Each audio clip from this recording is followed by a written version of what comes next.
is my great honor to introduce, and I think I can say this not as senior advisor, but as his friend, the GOAT, the greatest of all time, the greatest champion of faith that we have ever had in the executive branch, the 45th and 47th president. Stand to your feet and give him the biggest welcome of the United States, a man I am honored to call friend, President Donald J. Trump.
Well, thank you very much, and thank you to Pastor Paula. Paula's an incredible woman. She's been with me a long time, right from the beginning. This is a beautiful American tradition, and it's a true honor to be back with so many incredible leaders and people of faith at the National Prayer Breakfast. I think I've been here just about every time. It's hard to turn it down. I don't have the courage to turn it down. Sometimes I want to. Come back from a horrendous trip fighting people that can't stand us, keeping us out of wars, and seeing things that nobody would believe that anybody would see. And last time I came, I got in at 4 in the morning. They said, "Sir, you're going to be speaking at 7." I said, "Really? Oh, that's wonderful." I said, "Where?" "National Prayer Breakfast." I said, "I'll be there." I'm afraid not to be. I need all the help I can get.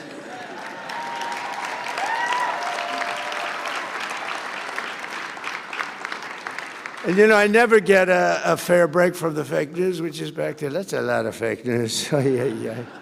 Because last time I was having a lot of fun. We had a big crowd. We had 60,000 people, and I'm talking about the fact that I will never make it to heaven. I will never, ever. And I was being funny. I was trying to be, you know, you can't be sarcastic with them because they write your words, and they don't, the people who are reading the words are much different. But I say, I'm never going to make it to heaven. I just don't think I qualify. I don't think there's a thing I can do, but all of these good things I'm doing, including for religion. You know, religion's back now hotter than ever before. I mean, I have to tell you. But I said, even though I did that and so many other things, I named things, I said, I won't qualify. I'm not going to make it to heaven. And the New York Times did a front page story that Donald Trump is questioning his life and the meaning of his life. No, I was just having fun. I really think I probably should make it. I mean, I'm not a perfect candidate, but I did a hell of a lot of good for perfect people. That's for sure. Right, Mr. Speaker? But I want to thank the dozens of members of Congress here this morning, including a man of immense faith and immense talent. He's a very talented man. He's a small minority. It's just really, because we go back and forth between minority and majority, and half the time we're minority and we still win. How do we win with a minority? You know, we have a couple of people that I consider to be negative. But we're 1 up, 2 up. Sometimes we're 3 up. In fact, we'll have 2 more victories very soon. We'll be 3 up. And we consider that having a massive majority, okay? Right, Mike? That's considered, we're not spoiled. Can you imagine if we ever picked up like 20 or 30 seats? Wouldn't that be that'd be too easy. I think it would be too easy. It wouldn't be fun. I get these calls from Mike, "Sir, could you speak to so-and-so 3 o'clock in the morning?" You know, we have 2 types. We have the type that goes along with us and believes in us, and they're with us all the way. And that, I would say, is 95%, right? And then we have the type that needs a little love all the time, no matter what it is. For the easiest thing on religion or republicanism, the easiest thing to pass, they always make it difficult, but they always get there. But I have to call them always at 3 in the morning. I'll always get that call. Sir, Speaker Johnson's going. So I get, hi, Mike, what's up? What time is it? So it's 3 in the morning. So we have 9 names there giving us difficulty. They want to have a phone call. I said, all right, let's go. Here we go. Same 9 all the time, right? You know? So I call up. I say, Chip, how you doing, Chip? Hello, sir. Sir, I can't quite get there. I just don't know. Could I come over for breakfast? You know, we have a 9 o'clock vote, right? I said, really, is it not? Sir, you got to get me there, sir. Let's have breakfast, Chip, great. Then I get others, pretty much the same 9. I don't want to name too many, but I would. And they always get there. We have one that doesn't get there. We have one guy. He's an automatic no. No matter what. If we did welfare reform, if we did the greatest thing in history for religion, no matter what we did, no matter how good it is, greatest tax cuts, and we just did the greatest tax cuts in history, he voted against. He voted. Now, no matter what we do, this moron, no matter what it is. We could put them all together. I think, Mike, what would you say the top 5 things? Name them. We'll put them in one bill, and we'll put them before we'll get 100% vote, except for this guy named Thomas Massey. There's something wrong with him. We call him Rand Paul Jr. You know, it's like they just vote no. They love voting no. They think it's good politically. The guy's polling at about 9%. It's not good, but we have great support, and we have great support for religion. You know, I've done more for religion than any other president. When Paula was saying that, it was so nice. I was proud of it, and I said, that's true. I told the people backstage. What she said is true. Who else would say that, right? But it is true. But then I said, but that's not saying much, because not too many presidents have done too much for religion. I want to tell you that. Certainly modern day presidents, they bailed out on you. They bailed out. They want to be neutral. They want to be neutral or against. You know, the Democrats are against. I don't know how a person of faith can vote for a Democrat. I really don't. And I know we have some here today, and I don't know why they're here, because they certainly don't give us their vote. I certainly know that we're not going to be convincing them to vote for a little thing called voter ID.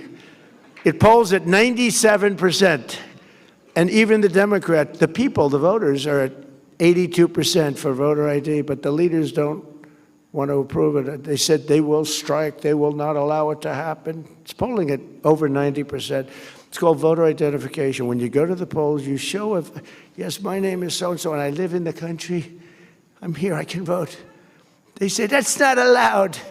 And no, everyone's trying to figure it out. And they do something to win. You know what it is? They cheat. But let's get on to another subject. No, at that, they're the finest, probably anywhere in the world, I would say. But we're trying to pass voter ID and other things having to do with your religion. And getting the Democrats to vote is very, very tough. But we're grateful to the co-chairs of the breakfast, Representatives Ben Klein and Jonathan Jackson and Governor Bill Lee of Tennessee. Thank you very much. Thank you very much. Thank you very much. And I want to thank a man who's been with me for a long time. We've been friends, and I used to be interviewed by him, and all he wanted to talk about was war. I said, this guy, you know, he's very smart, went to the top schools, was a top student. He's like me. I was a very good student, too, but nobody would think so, you know, and nobody thinks Pete was a good student. I don't know. They think of him as a tough cookie, a flamethrower, which I like, actually, in the position of Secretary of War. But he has done some job. Pete Hegseth.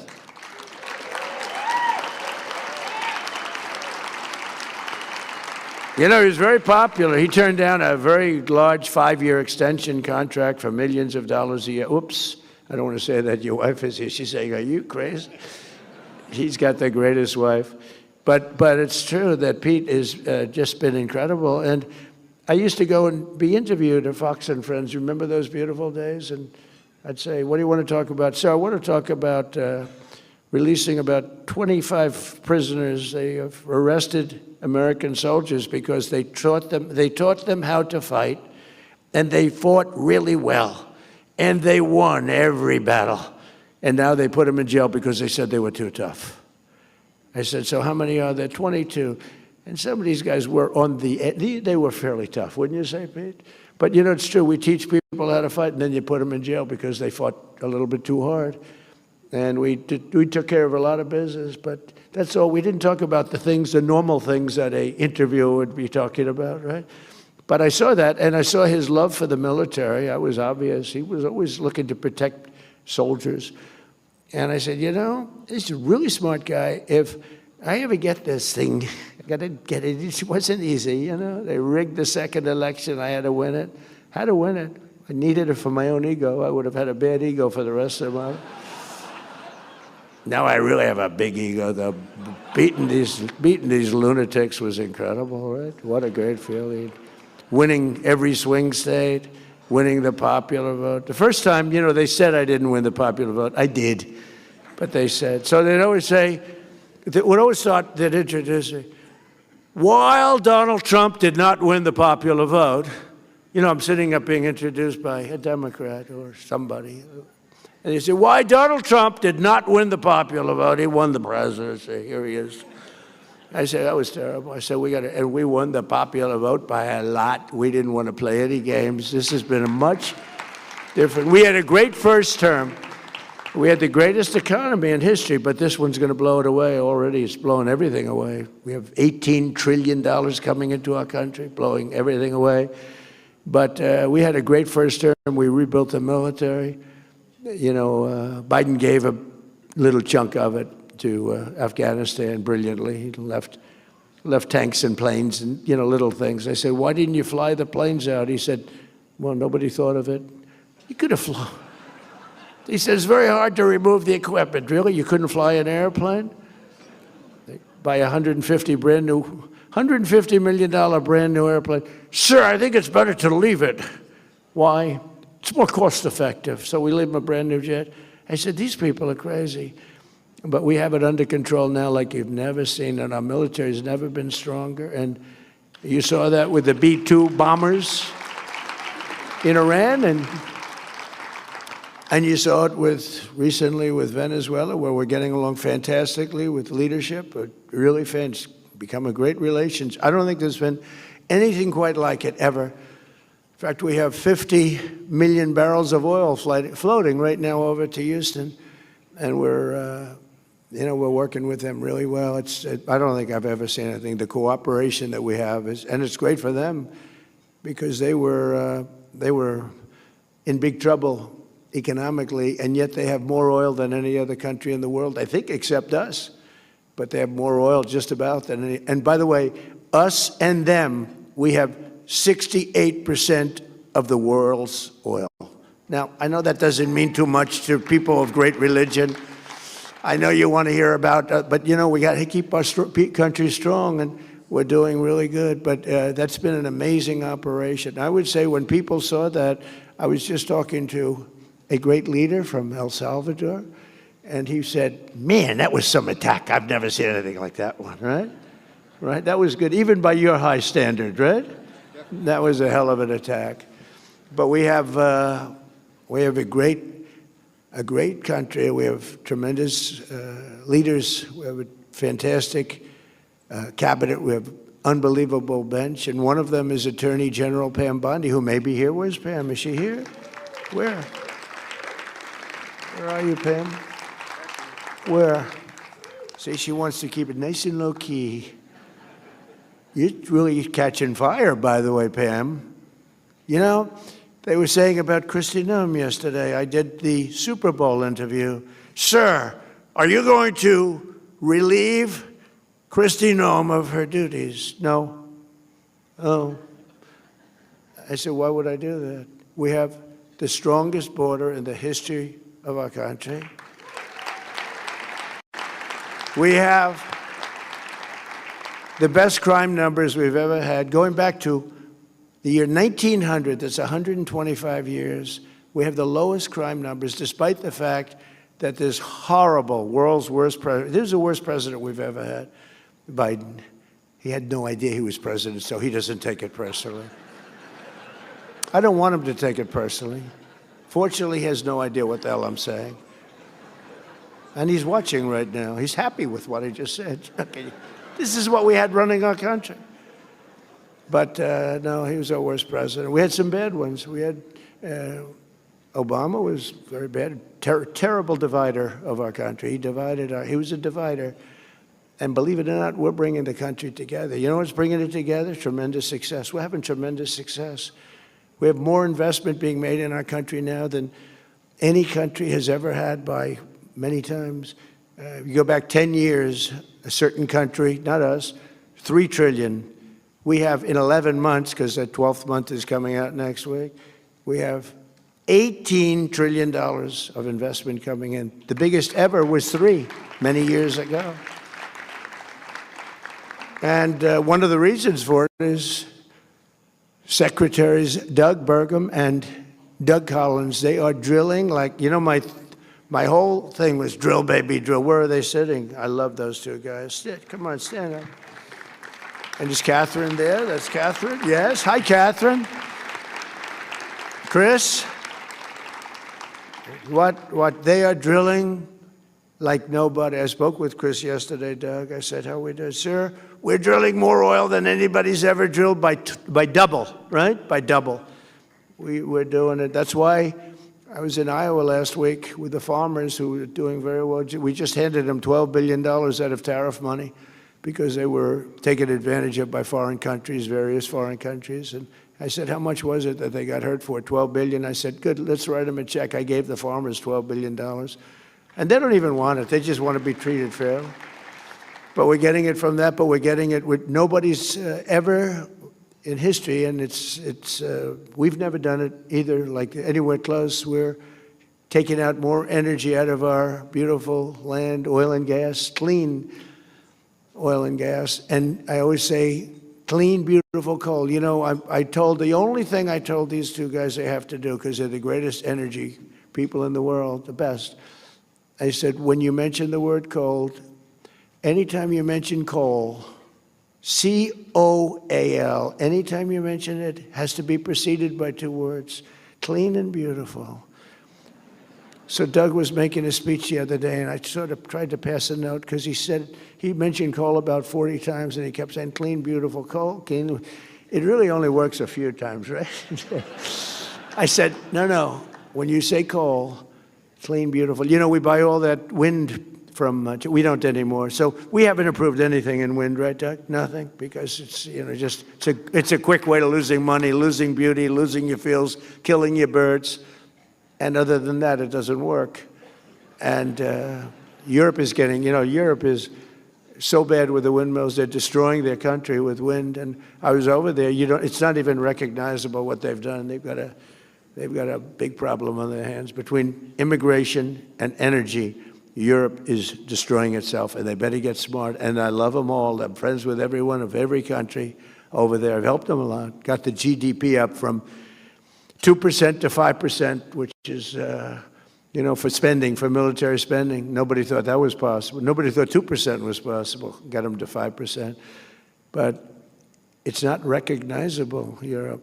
If you go through the different cities, it's a very sad thing. And I tell it. I went over to Davos. They invited me. And when I left, they said, that may have been the stupidest invitation we ever gave to somebody, Switzerland. But they have to, I just say it like it is, they're destroying their country. Their energy is ridiculous, what they've done. And the immigration is, I'm telling you, it's a place where many of these countries are not recognizable, and I'd like to see them straighten it out. Very soon, it's going to be impossible for them to straighten it out. We have our director of national and international intelligence, Tulsi Gabbard, who's doing a great job. Where's Tulsi? She took a lot of heat 2 days ago because she went in, at Pam's insistence, she went in and she looked at votes that want to be checked out from Georgia. They say, why is she doing it? Right, Pam? Why is she doing it? Because Pam wanted her to do it. And you know why? Because she's smart. And they said, well, this has to do, her position has to do, it's really not so, but her position has to do with international. I say, well, the same people that said that, they've been saying, Russia has been screwing our elections, okay? So let's assume Russia had something to do with it. They say, no, Russia didn't have. So now they're saying Russia had nothing to do with it. Because if I say Russia, that it's perfectly fine. But she's done a great job, and Pam has done a fantastic job, and we appreciate it both. I haven't seen you in a couple of days. And I have one of the greatest negotiators. I'm so proud of him. He's a great negotiator. He's smart and respected by everybody. Jameson Greer, U.S. Trade. Where is Jameson? He's around here someplace. Thank you, Jameson. Boy, he's good. We have a great team. We have a great economic team, a great military team. We have Raisin Cain helps Pete. Raisin Cain, General Cain. He wiped out ISIS in 3 weeks. I was told by General Mattis and General Milley, sir, it will take 5 years. I said, what? Sir, it'll take 5 years. I said, you mean we have the best equipment in the world, and we're fighting guys that use bad rifles, knives preferably. They're very good with a knife, but a knife shouldn't do it. And I said, why? And I flew over to Iraq, and I met a guy named Cain. I came out of the plane, and there's a handsome general standing there, and 3 generals. I went there to find out why the hell we couldn't win the war. Why aren't we winning the war against ISIS? They've been, playing games with us. So I wanted to see, and that's where I met Raisin Cain. I said, what's your first name? Raisin, sir. They call me Raisin. I said, what the hell kind of a name is that? Right? We've learned a lot about him. Now we get it. In his very quiet manner, he's brutal. Just ask Venezuela. Ask Iran. They're negotiating now. They don't want us to hit them. We have a big fleet going over to Iran. But so Raisin was there at the bottom of the plane. What's your name? Raisin. What's your last name? Cain. I said, so your name is, let's get this straight. Your name is Raisin Cain, right? Yes, sir, that's what they call me. You're the guy I'm looking for. And then he said, sir, if you'd like, you can go and sleep. It's a 20-hour trip. If you'd like, you can go and sleep. We have quarters prepared for you. I said, no, I don't have to sleep. I've been on a plane sleeping for I'm asleep on the plane. I don't sleep on planes. I don't like sleeping on planes, I like looking out the window watching for missiles and enemies, actually. But he said, sir, we have a place prepared for you, and we can meet after you've rested. I said, no, let's go right now. So we did that. And I said to him, they tell me it's going to take 5 years to defeat ISIS. No, sir. I said, well, how long would it be, General Cain? Sir, we can do it in 4 weeks. I said, what? We can do it in 4 weeks, sir. And I should have maybe a couple of weeks left over. You can do it in less than 4 weeks? Yes, sir. I said, well, how come they tell me, our television generals, as I call them, two very poor generals, these guys, they look nice, they were nice guys. They didn't have what it took, believe me. Yeah, some people have that. They don't have what it takes no matter what. I said, how come they tell me it's 4 to 5 years? And he said, well, I don't want to speak badly about anybody, so I'd rather not comment on that. I found that to be nice, okay? But I said, all right, tell me how you're going to do it. Well, sir, we use this one base here, and we're hundreds of miles away. And by the time the planes get to the target, they have to come back and refuel, and we're too far. I said, why do we do that? Because we don't want to offend any of the other countries. I said, we have a lot of portable airports, right, Pete? We have portable airports all over the Middle East, runways that are portable. You put them down, you take them up. We have equipment. Nobody has the stuff we have. We have airports that look better than Kennedy Airport. And they're built in sand. And it took us about 2 minutes to build them. No, the equipment is incredible. You can land any plane on them, right? Portable. And we've got many of them, sir. We have to use them. I said, why don't we? Because we didn't want to defend, offend another country. I said, let me ask you a question. You're in the middle of the desert. Would another country know if we're taking off from some strip in the desert? They would have no idea, sir. They don't have radar. They don't have anything. So he explained it. So we want to hit them, sir, from 17 different locations. And we want to hit them left. And we hit them, here we go. And we want to hit them right. Sure, and we want to hit them from the top, and we want to hit them from the bottom. East, west, north, south. Sir, they won't know what the hell hit, and we'll knock them out. We did it politically correct.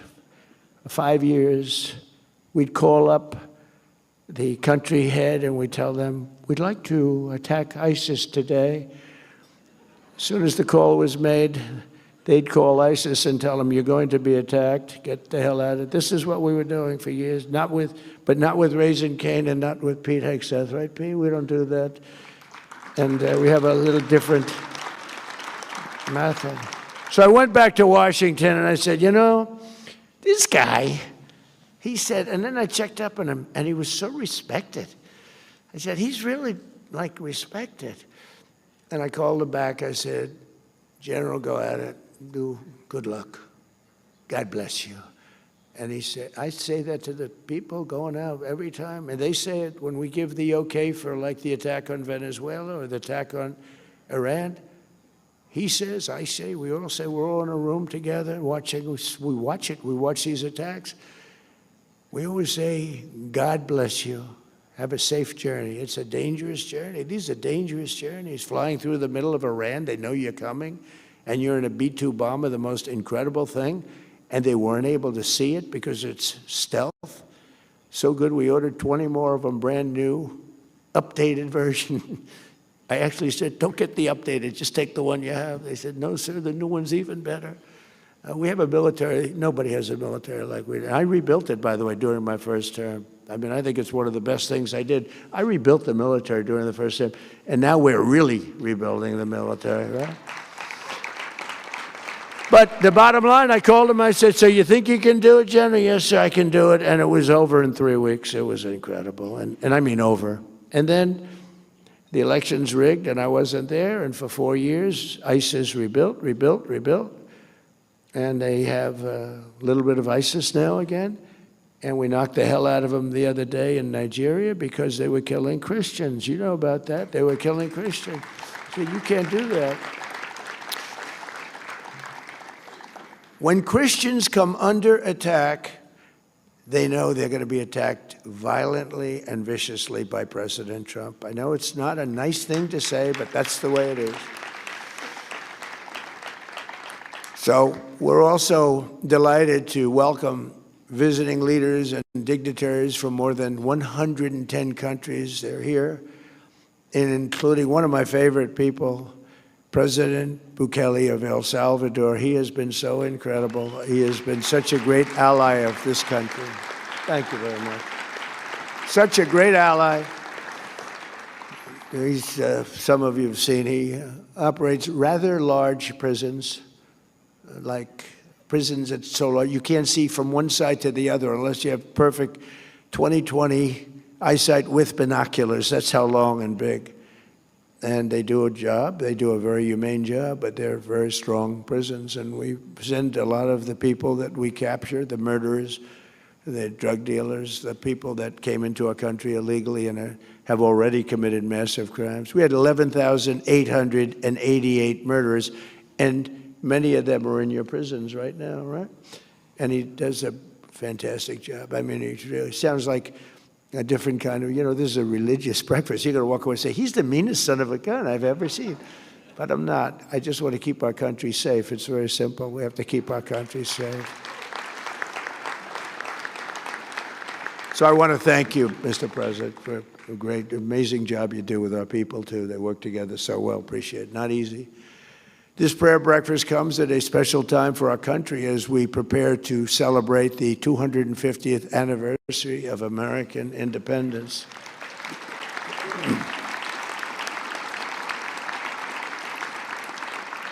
And we're also very shortly going to have the Olympics and the World Cup. And, you know, I got them. I was the one that got the Olympics, and I was the one that got, and I was so upset because I got them. I tried to move them up, but I couldn't.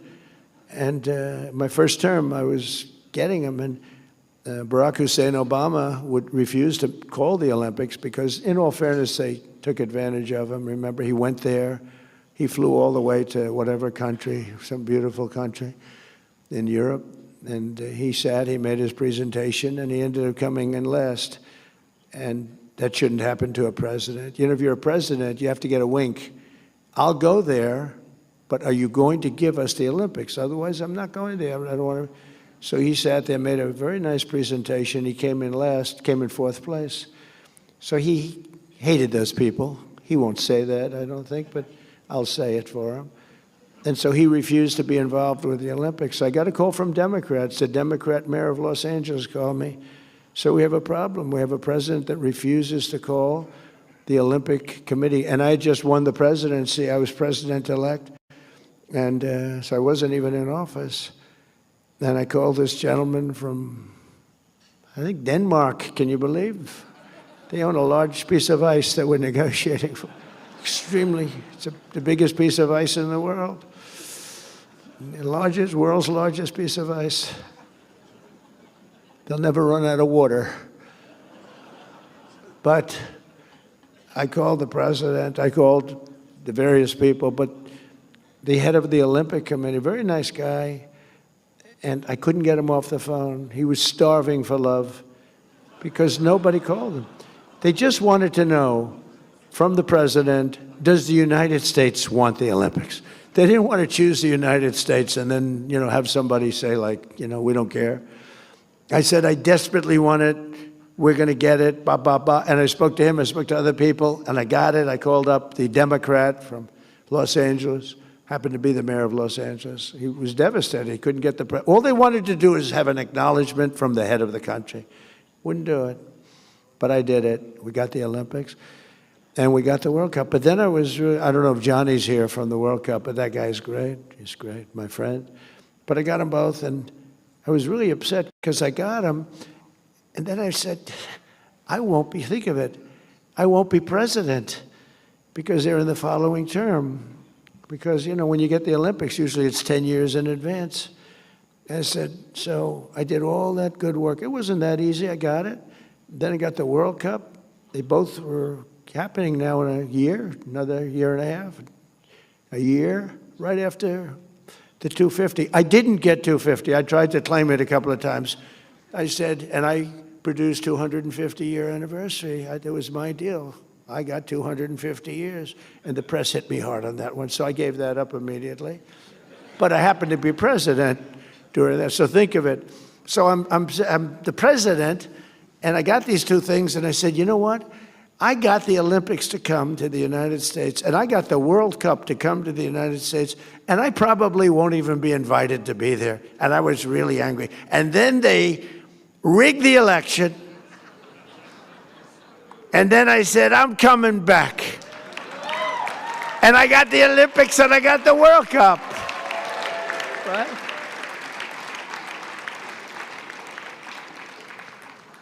And at some point, I'm going to get right back onto the teleprompter, and you're going to say, that was a wonderful speech.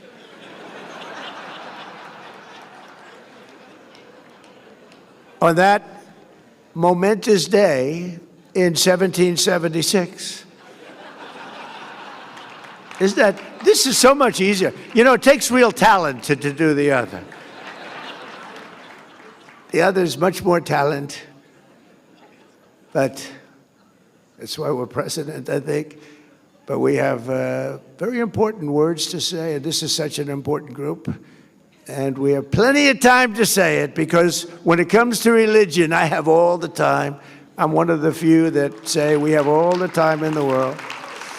But on that momentous day in 1776, history changed forever when our founders proclaimed the immortal truths that echoed around the world and down all the way through time. They declared that all of us are made free and equal by the hand of our Creator. A lot of presidents refuse to say that. They refuse to say that. Some refuse. Some major politicians refuse to say the word God. They don't want to say it. I say it. That we are endowed with our sacred rights to life, liberty, and not by government, but by God Almighty Himself.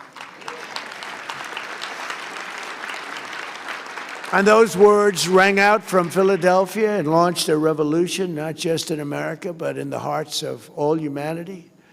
The principles of the Declaration of Independence, which is one of three, sitting right beautifully in the Oval Office. I took it out of the vaults, and it's beautiful. It's beautifully protected, and it's a magnificent document. I stare at it all the time, and I read it as often as I can. A true, brilliant work of art. They've stirred the spirit of patriots in every nation, liberated millions from tyranny, and lifted billions from poverty, and it's doing now more than ever before. We're doing better than this country's ever done. In 1 year, think of what we can do. We just have to keep it going, Mr. Speaker, if you don't mind. Okay, got to keep it going. But no, and the Democrats admit this. No president in his first year has ever done the things we've done. When you think we've gotten the largest tax cut in history, larger than even in the first term. But we've done something else, and I think we've brought back spirit to our country. You know, 2 years ago, you couldn't get anybody to go into the military. They laughed at you when they said they didn't respect our country. They didn't respect our president. They thought he was a joke. They thought our country was a joke. Other countries laughed at us and took advantage of us with tariffs, and we weren't allowed to charge, and they were allowed to charge, but we are allowed to charge. And I hope we get that Supreme Court decision, because we have taken in hundreds of billions of dollars of money. We're a rich nation again, doing what other nations have done to us for many, many years. But the biggest thing is what's happened to me. It's the spirit of our country, and that goes for religion, but it also goes for the military. We couldn't recruit anybody to go into our great military. We were the worst I think it's ever been 2.5 years ago under the Sleepy Joe Biden administration. I call him Crooked Joe and Sleepy Joe. I find them to be equal, actually. I do polls. Which is better, Crooked Joe or Sleepy Joe? And they poll about even. So I use both. But we have now the greatest recruiting that we've ever had. Everybody wants to be in the military. We're hot as a pistol. We couldn't get anybody to go into not me, the last administration. Nobody wanted to be in the Army, Navy, Air Force, Marines, the Coast Guard, Space Force, which is turning out to be good. I'm so proud of it, because I'm the father of Space Force. I'm the one that wanted it. So, but we couldn't get people. We couldn't get people. They couldn't get people to go into any of them, including our police departments and our fire departments. They weren't proud of our nation. They had no spirit. And now we have had the single greatest recruitment in the history of our country. There's never been anything like it. We have waiting lists of people wanting to get in. In fact, if we want to expand the military, Mr. Speaker, this would be a very good time to do it. We have so many people want to get into the military that, but we also won in the Supreme Court, as you know, based on merit. It was a merit, and we take people based on merit. Like, we prefer a strong person in the military as opposed to a weak person. We prefer somebody that's a strong, powerful person with extremely good vision that can shoot a rifle very well, to a person that's extremely weak, non-muscular, can't shoot a rifle, has no idea where the hell he is. We have a military where they all look like Tom Cruise, only bigger. Now we hire on merit now. And that goes for colleges. People get into colleges now. If you have great boards and great marks and you work, and then somebody else gets in that's not nearly as qualified, now it's a merit system. It's tough in one way, but it's, our country was built on a system of merit. And then we went away from it a number of years ago. We got it back. That was a brave decision by the Supreme Court, I'll say. And it's tough on some people. Actually, it makes people work harder, I think. But we have to base our country on merit, or we won't have a country. We were going in such a bad direction. It's incredible. And I give a lot of credit on that one to the Supreme Court. They give me some bad ones, too. But I give a lot of credit. That took a lot of courage to do it. But they understood it was the right thing to do. To be a great nation, however, I think, and I may be wrong, but I don't think so, because I've watched a lot and I study a lot. You have to have religion. You have to have it. You have to have faith. You have to have God. And thankfully, as we gather today, there are many signs that religion is coming back, and now it's no longer signs. It's just coming back. It's coming back so strong. Your churches are filling up. You didn't have that 2 years ago. It was hurt by COVID, but it really, and they treated you terribly. The Democrats treated you terribly. Sorry, Mr. Congressman, but the truth is, they had pastors holding services outside. The people were standing 15 feet away from each other, and everybody was arrested. It was like they ran it. They always like to say, Trump is a dictator.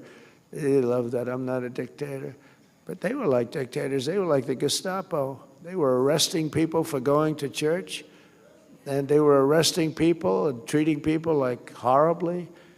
And I made a lot of amends to those people. Those people were treated very badly for wanting to go to church. It had a huge impact, negative impact on churches, but the churches are now coming back stronger than ever. Nobody's ever seen anything like it, actually. So you're all hot, okay? It's like the king of Saudi Arabia. He said, and you probably heard me say it, I love it, I was with him, and he said a year and a half ago, he said,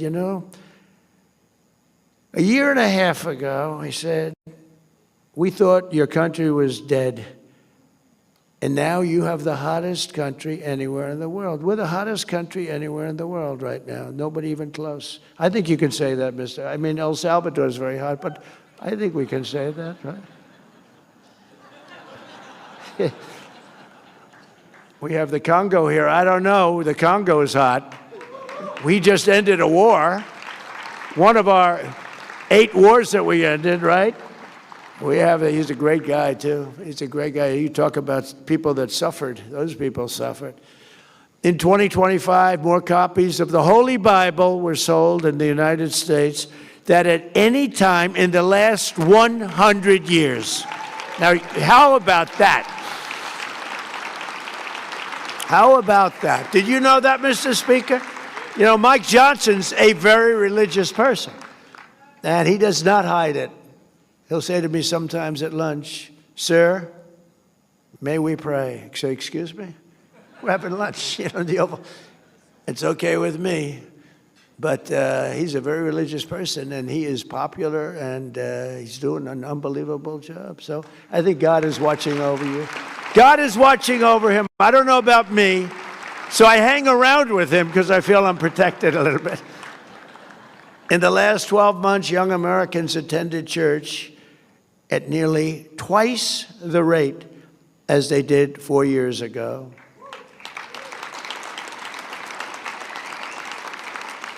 And many churches, you see the stats, people are talking about it. The radical left is not happy about it. Many Democrats are not happy about it. This, by the way, will be the last year the Democrats show up to this event, I tell you. But I got to say, how the hell do you vote for these people?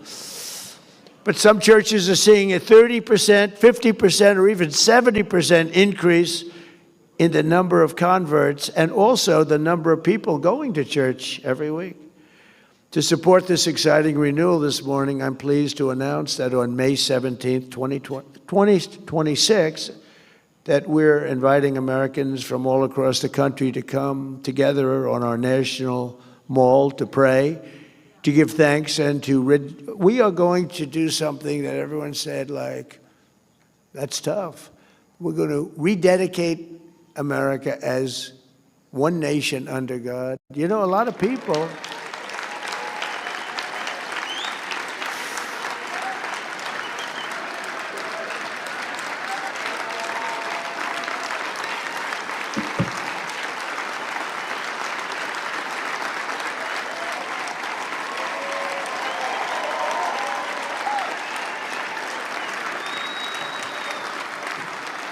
Yeah, thank you very much. It's good.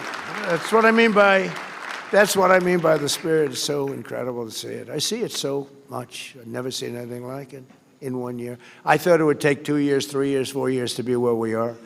Well, we've done it in, really 10 months. We're at 12, but now it's just getting to a level that we've never reached before as a country. But that includes religion. And maybe that's part of the reason that we're doing so well. There's such great spirit. It's all spirit, and it includes religion. I've always said, you just can't have a great country if you don't have religion. You have to believe in something. You have to believe that what we're doing, there's a reason for it. There has to be a reason for it. We're all working and we're behaving. I behave because I'm afraid not to, okay? Because I don't want to get in trouble. No, it's such a positive thing, and people are starting to see it, and they go into church, and they're meeting people, and families are developing. It's really, the things are happening in our country right now, and we have to get the bad ones out. We have to do it. We can't let that happen, and we're being very tough in law and order and crime, and I hate to say it because it doesn't seem to go hand in hand, but you can't have people going to churches and coming out and have criminals taking advantage and doing things that nobody wants to even describe. And that's not happening anymore. You know, Washington, D.C. is a very safe city now. When I took over, Washington, D.C. was a death trap. Many people were being killed. 2, 3 a week, they were being killed. Come in from Iowa to look at the Lincoln Memorial, the Jefferson, the George Washington, the monument. And they called the parents, I'm sorry, sir, your son has been killed. What? Your son has been killed. That doesn't happen. You know, we took out 2,000 monsters out of Washington, D.C. It's not just that we have the troops, and they are central casting. I love them. I think, to me, it looks much more beautiful. You walk down the street, you have 3 guys that are 6'6" and angry-looking people, but they actually are very nice. They're angry when they see criminals. That's all. They get angry. They took Tren de Aragua, and honestly, I don't want to say this, but they beat the crap out of them. They beat the crap out of them. They found that they were doing bad things, and Tren de Aragua didn't want anything to do with these guys. Then we put them in the paddy wagon. We took them back to where they came from. You know that. But we took out over 2,000 hardcore criminals. You know, 2% of the population produces 90% of the violent crime. Think of that. Think of that. And Washington now is a very safe place. I get it all the time. I go into the White House and people that work in the White House come up, sir, I want to thank you so much. Young woman, man. They say, I walk to work. I couldn't have walked to work. I wouldn't have even thought to walk to work before. They walk to work. The place is booming. Restaurants are opening up. The restaurants were almost going to be all closed. They would have been all closed. You couldn't even go. Even if you got there, the restaurant would be robbed with people sitting there. Hold up your hands, everybody. Give us your money. And then they'd whack people with the butt of a gun. And Washington is a very safe city. We have almost no crime. And it's a miracle, but it took place very quickly. And it's the same thing for every other place we've gone. In Louisiana, New Orleans, I got a call from the governor, Jeff Landry, great guy, great governor. He said, could you send the troops? Because I'll tell you what, this place is out of control. I did. And in a period of 2 weeks, we got crime down by 25%. Now it's been about 7 or 8 weeks. We have it down 77%. And within another month, they're not going to have any crime. And they're not going to have any crime in that wonderful city of joy that people go up and down, right? They're not going to have any crime there. It's amazing. Memphis, Tennessee is another one. The mayor works with us. And, it's nice when they work with us. It's just so much easier. Sometimes we can't work with them. Like in Minnesota, they won't work with us, but we've still driven crime down 25%. If we didn't have to fight this horrible governor and this horrible fake mayor, Fry, this is the Constitution of the United States. People don't want to be mugged. They don't want to have a murderer living next door that was killed 3 people in a certain country and is now living beautifully here.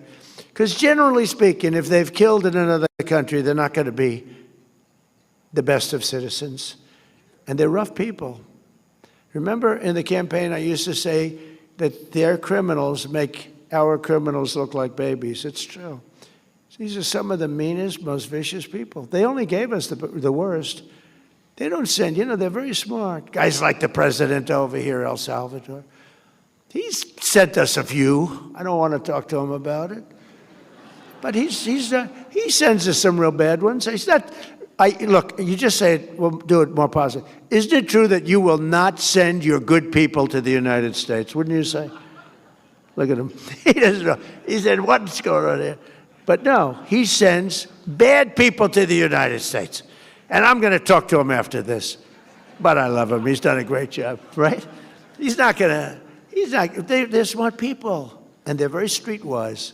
When you're running some of these countries in South America, Latin America, you got to be streetwise. You got to be smart. He's very smart, very streetwise.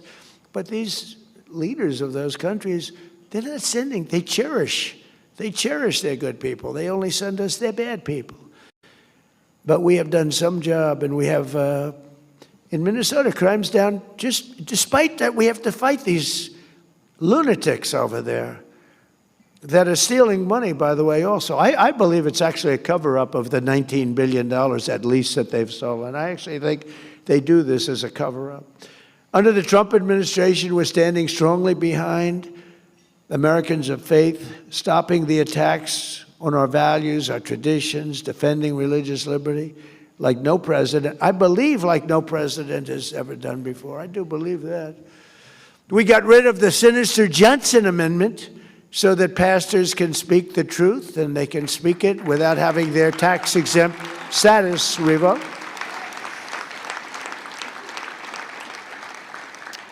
I was with a large group of ministers, pastors, priests, rabbis. We had a group of people that were a great group. And I asked them for help. Paula White was there, remember, Trump Tower at the top of the building, beautiful building. And they were so enthusiastic for the first election. They were so enthusiastic. And I didn't want to be pushy because I'm not a pushy individual. But I didn't want to be overly aggressive. So I figured I'll ask them in the second meeting. So the second meeting came, the similar group, ministers. We had Muslim leaders there. We had everybody there. But there were about 55 of them. Beautiful boardroom on the top floor, tall building, beautiful building in New York. And I said, I'd like to ask, and they were so good. They, sir, we love you, you're great, blah, blah, blah. I figured this was going to be the easiest endorsement I ever got. And I said, I'd love to have your endorsement. And it was like ice. It was like death. I said, what the hell? What happened? And I said, could I ask what's going on? You were really nice, and now you've just clammed up, and you're like scared. And one of them stood up, that Paula knows very well. He said, sir, we're very concerned because if we speak about religion, if we ever endorsed you as an example, we would lose our tax-exempt status immediately, and our church would go out of business. He said, what's that all about? And it was the Johnson Amendment. Lyndon Johnson had a fight with somebody in Dallas or Houston with a minister, and he didn't like him, and they didn't like each other. And the minister thought he was terrible, and I guess he didn't like the minister, and he was a powerful president. He knew how to do things, and he got something passed called the Johnson Amendment, which basically takes away your right of speech. And people like me, and people like a lot of people, they want to hear from ministers. They want to hear from priests. They want to hear from them. And you were restricted from talking about very important things like who to elect. If you said that, you were gone. You couldn't do it, even if you said it in a very nice way, because they were going to be better for the church. And we worked hard, and we're going to make that permanent pretty soon, I think, Mike. But we worked hard at getting rid of the Johnson Amendment. It's gone as far as you can say anything you want. Now, if you do say something bad about Trump, I will change my mind, and I will have your tax-exempt status immediately revoked. If I go into one of these churches, we will stop Trump. You ever hear some of these guys? They said, not too many, I can tell you, because we won like 94% of the vote. People got it. People got it. We had a lot of people pretending. They pretended to be very religious, but I don't believe they were.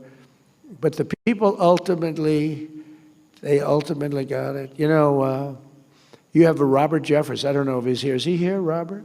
Is he here? Robert Jeffress was on television in 2016 when I just sort of announced I was running. And he said, I know every candidate very well. There was 18 candidates, me and 17 others. He said, I know every candidate very well. And I know Trump a little bit.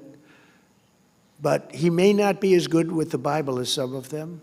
He may not have read the Bible as much as some of them. In fact, he may not have ever read the Bible, but he will be a much stronger messenger for us, and he will get things done that no other man has the ability to get done. And I endorse him fully. And I said, you know, that guy, I didn't want to admit anything, but that was very interesting. And I think we've gotten more done, Paula, than anybody could have ever gotten done. What we've done, nobody else would have been able to do. We reinstated also service members who were thrown out of our military over religious objections. That was a big deal. They thrown out over religious objections to vaccine mandates and all of the other things. They used any excuse they could. We restored those patriots to their former ranks with full pay. We've given them full pay. They were taking advantage of it. And I really think it was over religion. I actually think that they used the vaccines as a way of really punishing people over religion. I don't know how you can vote for these people. I really don't. I don't know how you can. We passed the largest ever expansion of school choice so that every parent has a chance to send their child to a school that shares their values.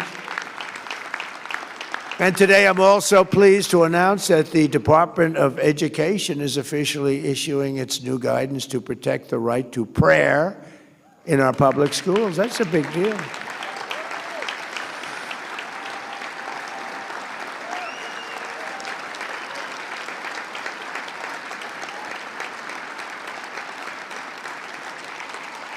Now the Democrats will sue us, but we'll win it. We'll win it. They'll sue us. They sue us for everything. I'm the most sued human being in history. They've sued me for everything. I got impeached twice over nothing, but the Republicans were great. Just wiped them right out. But I got impeached. I got indicted. Wiped them out. There's never been, there's never been, to the best of our knowledge, any politician that's ever been indicted who won an election. Very popular politicians got indicted, they lost. I got indicted so much, I got tired of calling my wife. I'd say, darling, I was just indicted again. She said, oh, darling, what does that mean? She's very elegant. You saw that from the movie. She's not into the world of indictments. It's not Melania. No, she doesn't know what an indictment, it's not her deal. Her movie, by the way, big success. That movie is a big success. Yeah, I called up so many times. I'd say, honey, I just got indicted again. Don't worry about it. But Think of it, many times. And then they say, Donald Trump is using the Justice Department to get even. And I don't. But wouldn't I have a right to? Think of it. There's never been in history a president treated like I got treated. But they say I use it. And it's amazing. I did that interview yesterday, and they said that. They said the question, are you using the Justice Department for your own personal gain? They said, they indicted me 87 times. It's the most incredible thing. But we don't do that, Pam, do we? Huh? We do what's right. We do what's right. And Pam does it. We have great people. We have great people working there. But we do what's right. We expanded the Mexico City policy to stop taxpayer dollars from being used to promote radical gender ideology all around the world. No other president would do that. No other president would do it. And my administration also rejoined the Geneva Consensus Declaration to affirm the right to sovereign nations to protect life, defend the family, and to be faithful to God. Nobody ever did that. I signed an executive order to slash federal funding for any public school that pushes transgender insanity. This is crazy. On our youth. Who would think about that? Who would think if you go back 15 years, you're talking about, and I stopped the mutilation of children. The mutilation, the word is mutilation. They mutilize, the mutilation of children. I stopped it. Who would think if you said that 15 years ago, they'd say, what the hell is he talking? Is he crazy? It's levels you've never seen. We're still fighting it, but, transgender for everybody. They want transgender for everybody. We stopped it. And we also, very importantly, we got men out of women's sports. It's enough of that nonsense.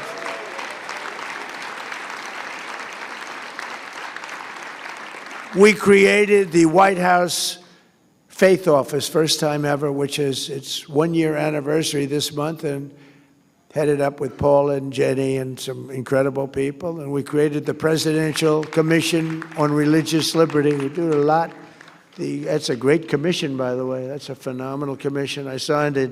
Everybody wanted to be on that commission. That was really something. That was a good sign, too. And we have incredible people on it. I signed an executive order to combat the vile scourge of anti-Semitism, which is really raging, surprising. Nobody thought they'd see that happen very, very rapidly during the 4 years of Biden. And I set up an official Department of Justice task force to eradicate anti-Christian bias, because you do have a lot of that. They don't talk about that. They're always talking about other religions and other different, but a lot of anti-Christian bias, and you see it going in foreign countries. I mentioned Nigeria. There are others. We're hitting them very hard.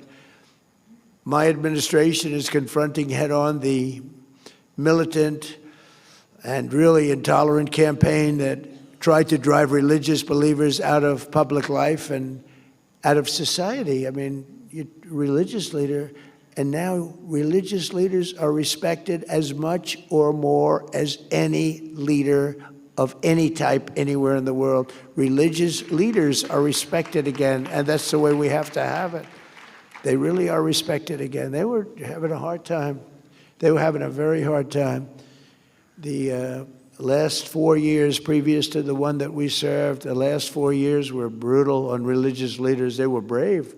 Some were very brave. Some couldn't take it, and a lot of people understand it. Some were brave, really brave. The Department of Justice recently charged 9 individuals for storming a church in Minnesota during a worship service and trampling on Americans' First Amendment rights. I watched that tape, and that was violent.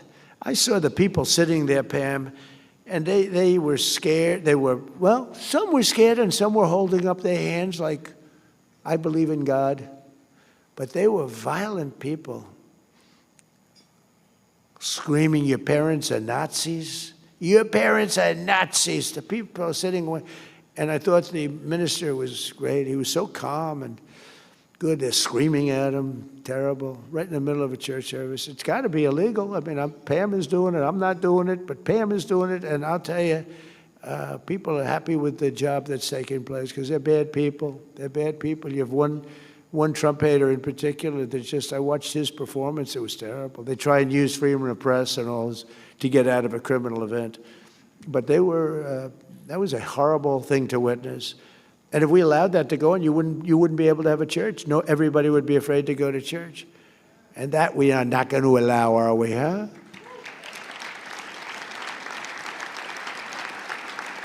And in the audience today is an incredible woman who reminds us what a precious gift of religious liberty we have here in America, a tradition that sadly is not shared in so many places in the world, and even in our country. And our media is so bad. If we had a good media, it would be so much easier. But think of it, we're doing this all with a really corrupt and bad media. Miriam Ibrahim is a Christian from Sudan, and I'm working hard to end that war. We're very close to getting it done. That'll be number 9.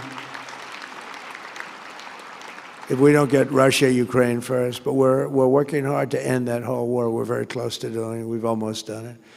In 2014, a Sharia court in that country sentenced her to 100 lashes and death for marrying a Christian man. At the time, she was 8 months pregnant with a daughter.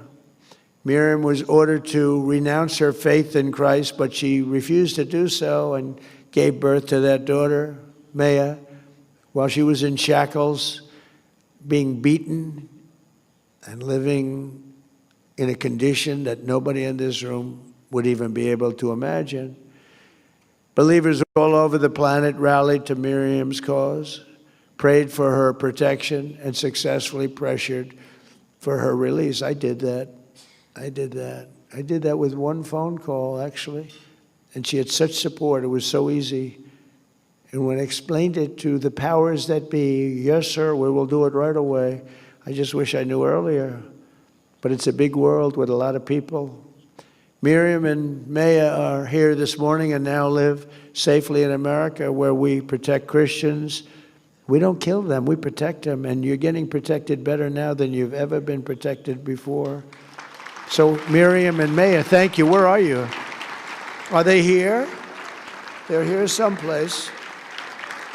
Where are you? Please stand up. Stand up. Thank you.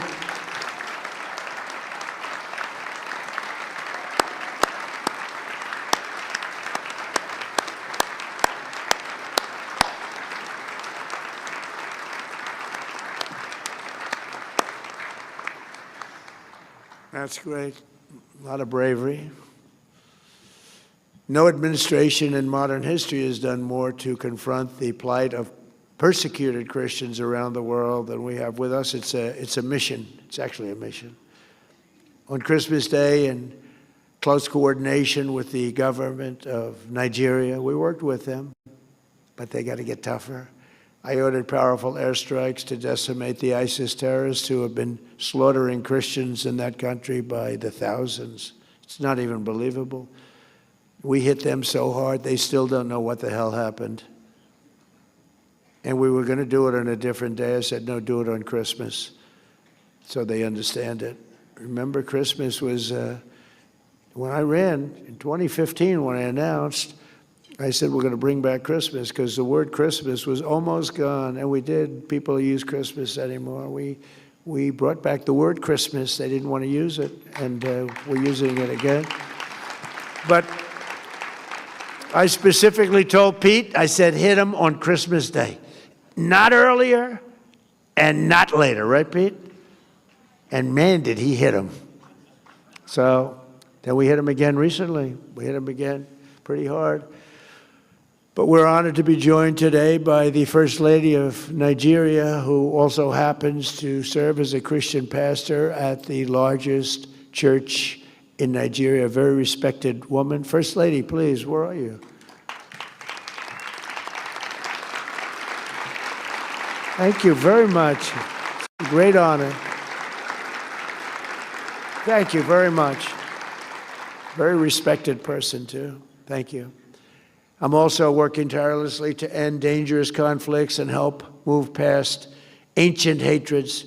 In October, I ended the war in Gaza, saving hundreds of thousands of lives. It's amazing. We have peace in the Middle East, by the way.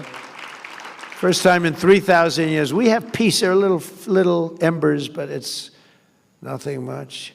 You know, we got back the last hostage, dead hostage. We got back all the hostages now, all of them. We got the 20, but we got many. You know, we got hundreds back before that. But we got back the last hostage, dead hostage, and Hamas helped us get it back. It was a big statement. Now they have to disarm. Some people say they won't, but they will. And if they don't, they're going to not be around any longer. But they agreed to disarm. As the Bible tells us, blessed are the peacemakers. That's true. The peacemakers are very important. But you can only have peace, I find, through strength. If you don't have strength, peace is very hard. And we have strength. In 1 year, I've ended 8 raging wars, such as Cambodia and Thailand, Kosovo and Serbia, Pakistan and India, Israel and Iran, Armenia and Azerbaijan. These are all wars that were, President Putin called me up on Azerbaijan and Armenia. He said, I've been working 10 years to get that war. How did you do it? And I got it done. I got it done. 2 really good leaders. All they knew was fighting each other. They were fighting each other for many years. That's all they knew. And we got it worked out pretty quickly. A few months ago, right here in Washington, we signed a historic peace agreement between the Democratic Republic of the Congo and Rwanda, which provides the first ever pathway to peace to end a 30-year, unbelievably violent conflict. And we're joined today by a very, very brave and wonderful man, the president of the Congo, President, would you stand up, please? You are so...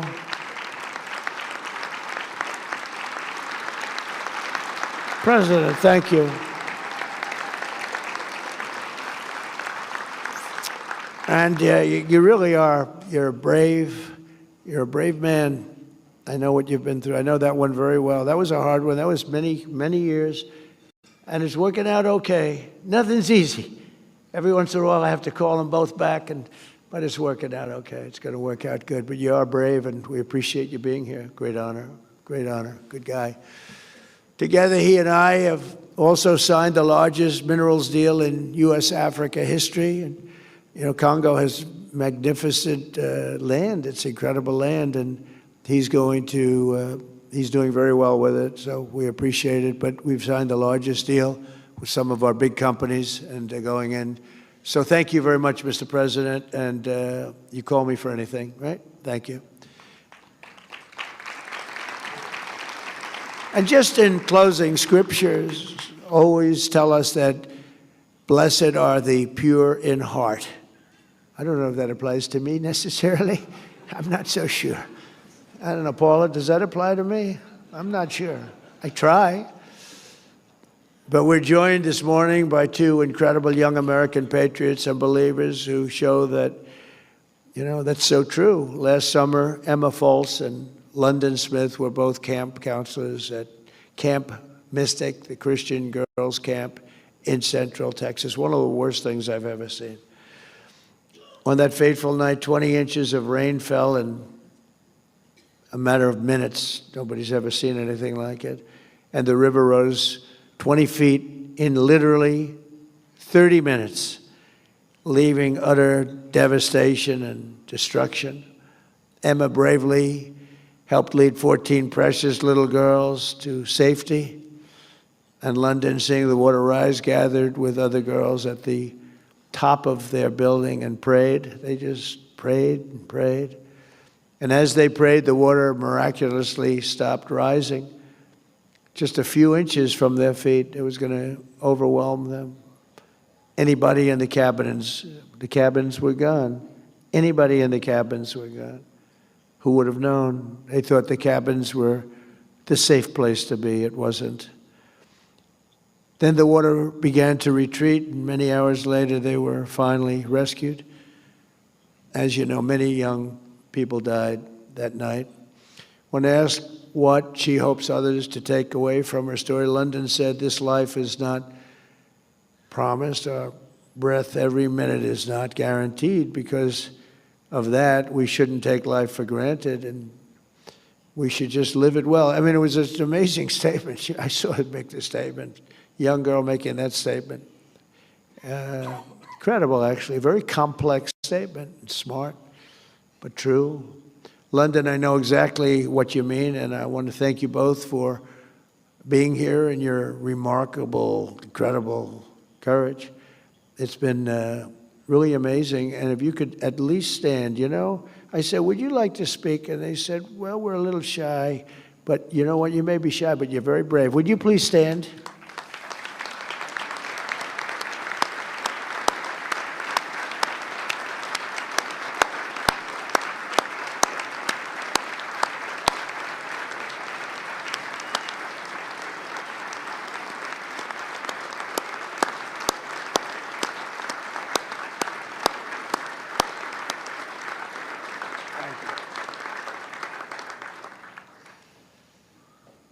I went to the camp a few days after the flood. It's with First Lady, and it was devastating. I met parents. It was just, could be nothing worse than that. It was a horrible, horrible moment.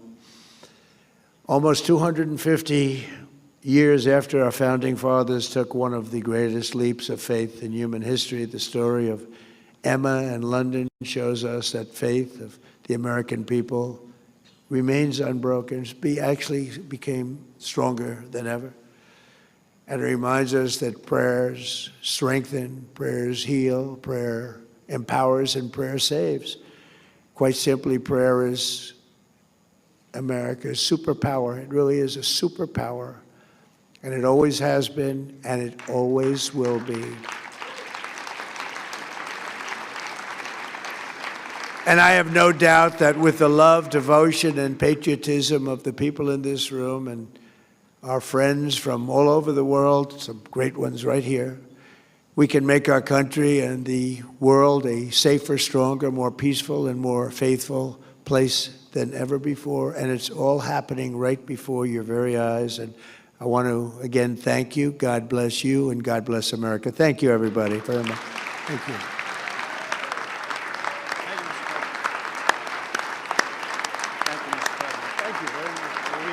For you here shortly? Okay, good. Let's do that now. Yes, we know the cornerstone is Christ alone.